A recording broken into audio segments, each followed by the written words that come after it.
مشير سيسي، كونك قادم من مؤسسة الجيش وأنت تعرف هذا سؤال كثير، ولكن أنا لابد أن أرجع أستوضحه منك.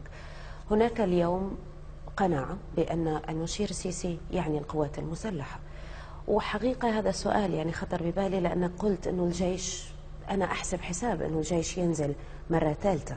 اليوم مصريين يقولون الجيش نزل أول مرة اصطف مع الشعب ضد مبارك، نزل في المرة الثانية اصطف مع الشعب ضد مرسي، ولكن لا يمكن أن يصطف مع الشعب ضد ابن الجيش السيسي في حال أخطأ. أرد رد حاسم.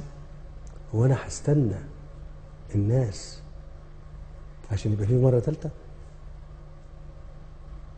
إذا خرج الناس هقول لهم أنتم عايزين إيه؟ أنا تحت أمركم بمنتهى الوضوح كده. مش هستنى لما هم الجيش ينزل يقول لي لا لا لا، أنا ما أقدرش على كده، ما أقدرش أكون كده. أخاف على بلدي وأخاف على الناس.